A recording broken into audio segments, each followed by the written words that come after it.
Warm greetings to everyone. With the grace of God, it's again the day when we all are gathered from different parts of the world for a 15th episode of Unheard Stories, the True Intellectual Warriors. This is Rasleen, your today's host.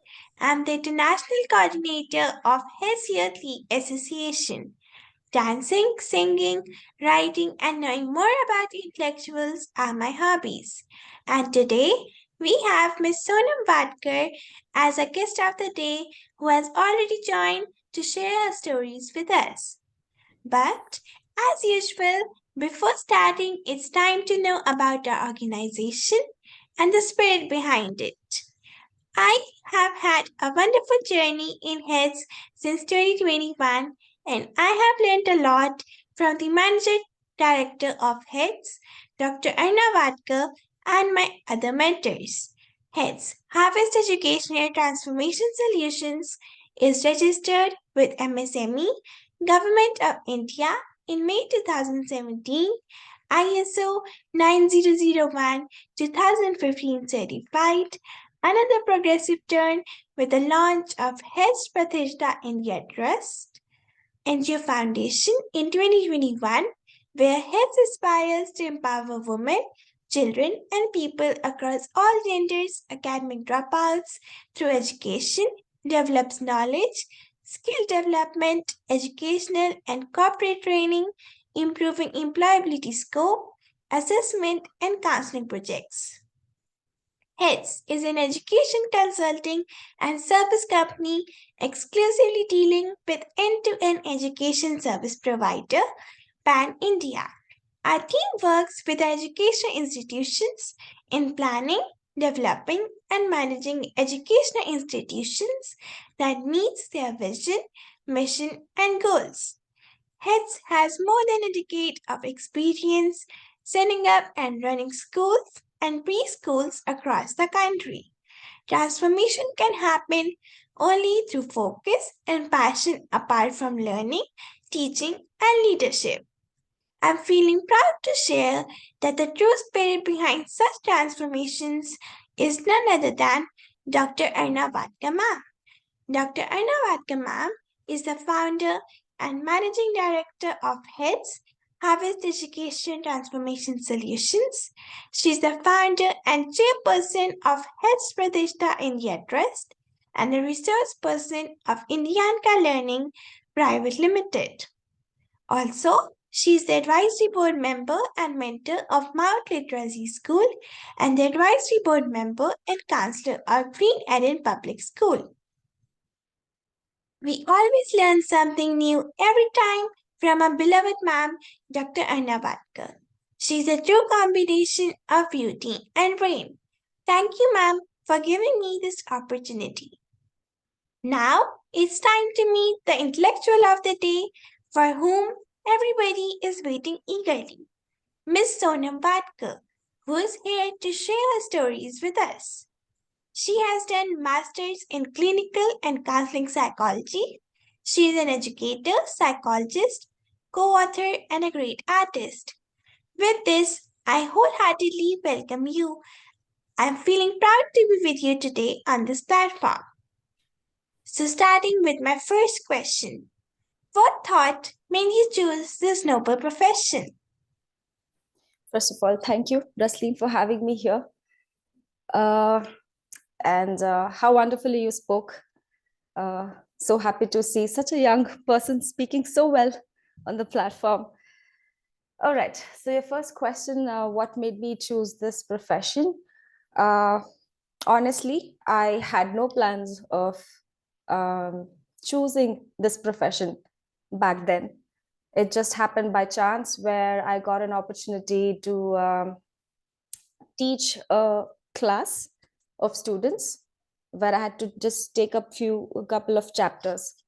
So post those sessions, those classes, the experience that I walked out with stayed with me for the rest of my life. And I think that changed the course of my life. And I ended up being a educator for since then, 2011 till now. So it's basically those children who made me choose this profession. It was not me. Oh, that was so insightful. Moving further, according to you, how do you define teaching?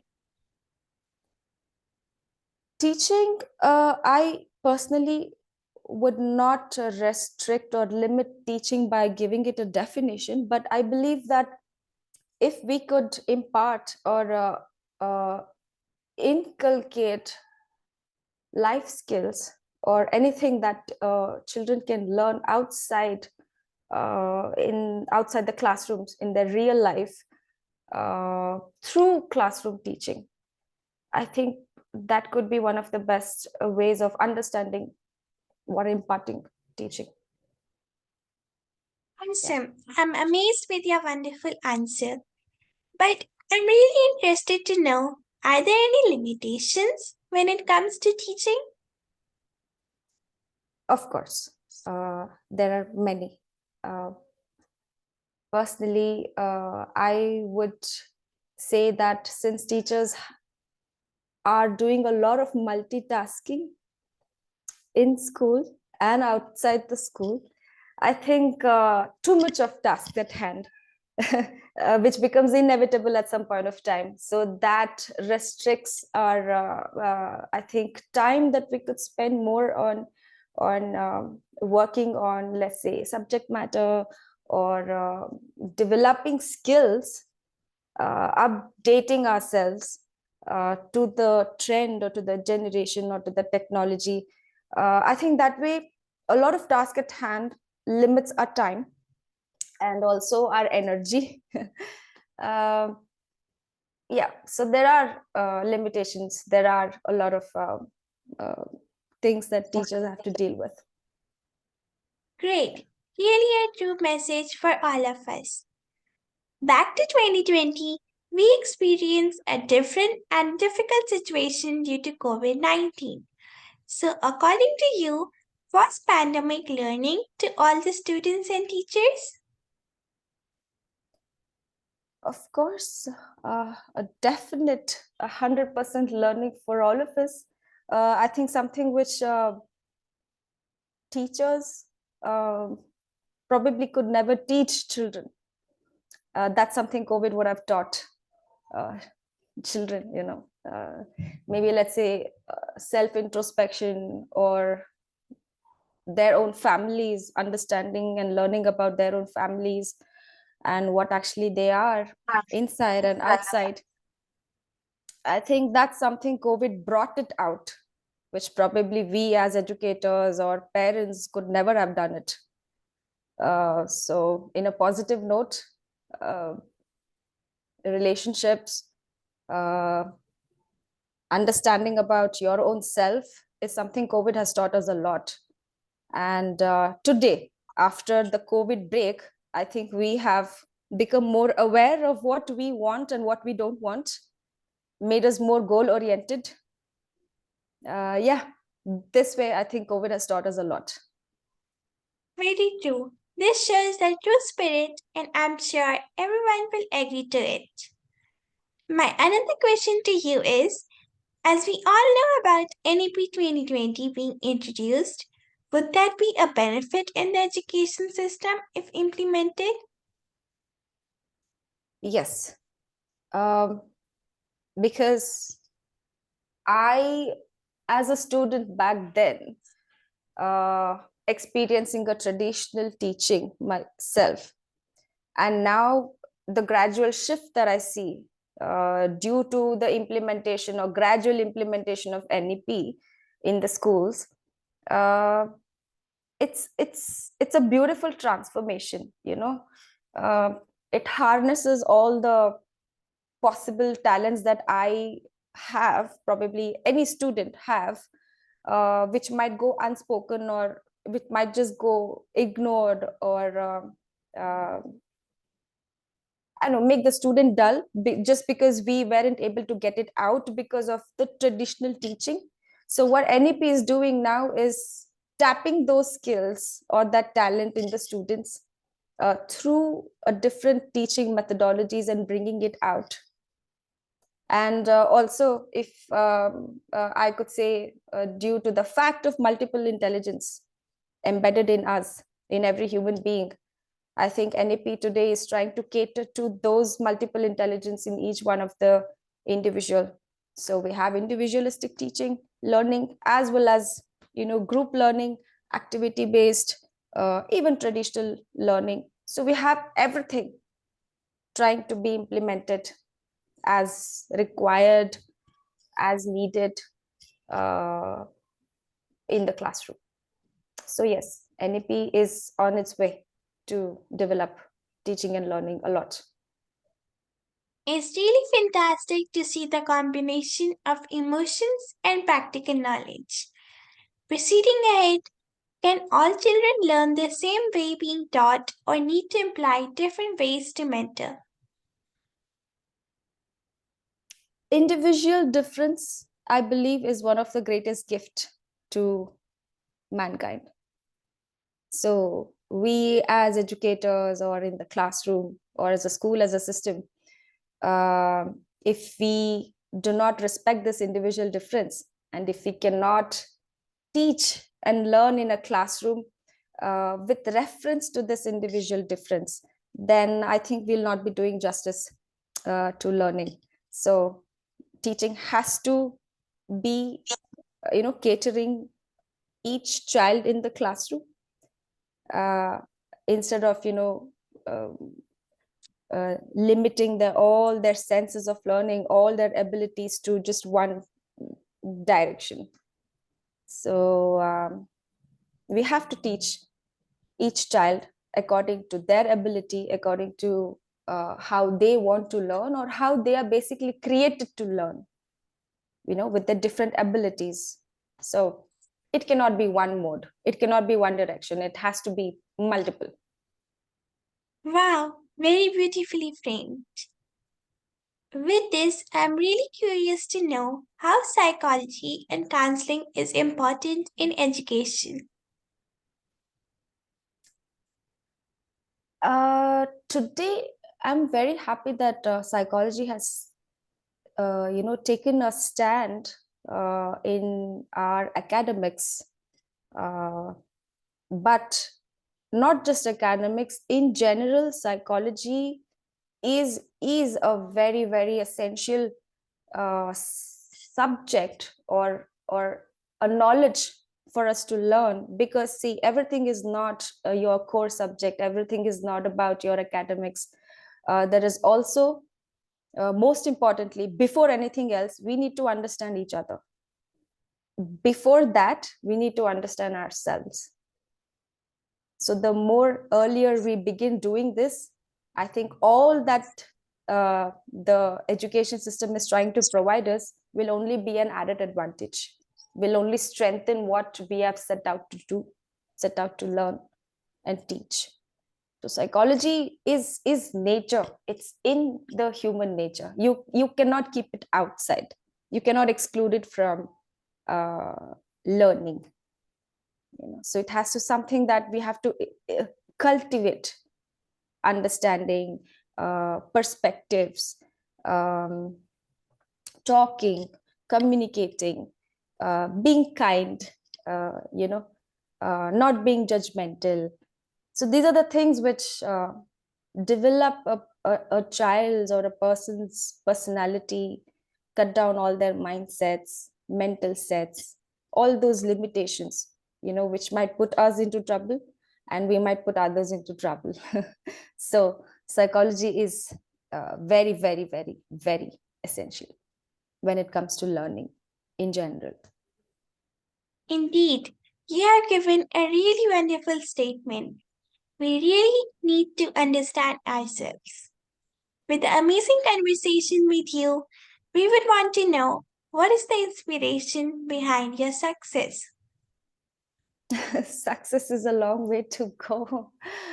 I think I'm still en route to explore a lot of things in life, learn a lot of things in life, uh, share a lot of things to the world.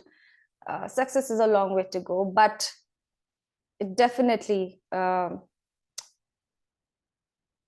children with whom I have been working for almost a decade now, I think they have been one of my biggest strength in becoming who I am becoming each day, a better and better person, because they're very challenging. Uh, World just cannot exist without them, and we are, for them and because of them as educators. So they are one of my biggest strength to maybe my success. And all those people who have inspired me to do good to people, mainly to understand and always be a problem solver, or uh, try to make life easier.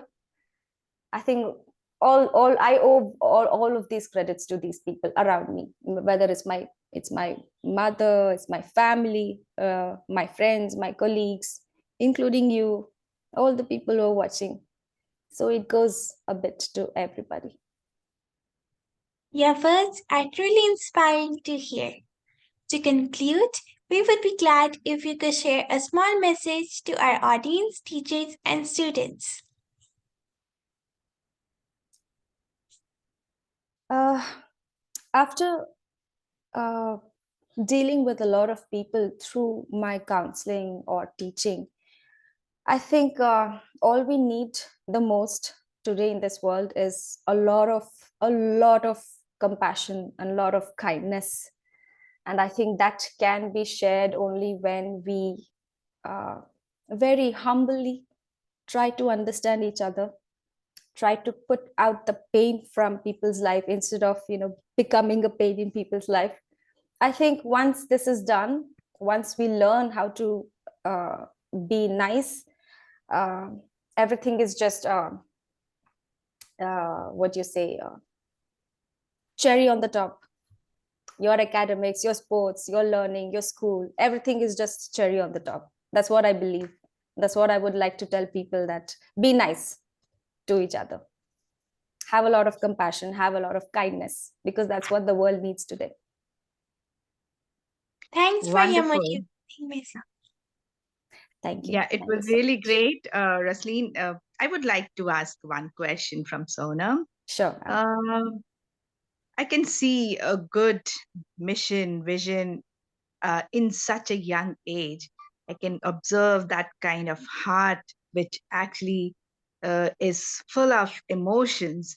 So you must have observed something during your class, and it will be great if you share those experiences which you cherish. So it will be a kind of learning for others, because when you got attracted with this profession just because of some emotions, the relation between a teacher and a student, if that inspired you, it means a lot. And I would really love to know about that incident so that it can inspire others. It will be great if you share something, or other than that, if you would like to share any other incident that made you feel that this was your right choice. Because generally we say this is our passion, but you made it passion after Right. um, getting a chance, right? Right. So I would really love to hear that. Yes, I'd love to share also. But thanks for asking me this. Ma'am, most of the time, during my class, during our classes, we see very different reactions of students coming, or thrown onto us. Maybe it's inappropriate, maybe it's completely offensive, uh, maybe weird, but they're children after all. But if we just could take a little bit of time in, just take a step back and react differently to them, i think I think that changes a lot between a teacher and a student, or maybe just an appreciation, which has worked wonders for me uh, uh, in knowing the child or bringing that breaking that ice and bringing that personality out, making them so happy, which I don't usually see, whether they score marks or anything. Maybe all they need that appreciation, Yeah. that love, that complete non-judgmental love. So every That's time wonderful. I try to do this, I get such massive reaction and that love back to me, uh, which is, I think, which has glued me to this, Mhm. my mission or vision, what you state. I Mhm. think that That's that great. reaction from human beings, what I get back just because of that small appreciations, makes a massive change in our lives. So that's what Mhm. I keep waiting for, these moments during teaching or during counseling. That's it. That's For wonderful. me, that's it. That is it. Yeah, wonderful. Basically, every relation depends on understanding, and you have created that with your students. So amazing, and that shows a true teacher in you. Thank you Thanks. very much for sharing. Yeah. Over to you, Rasleen.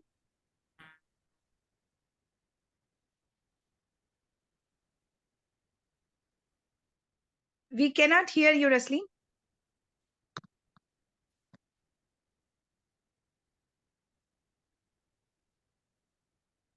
It's on mute. You are muted, Rasleen.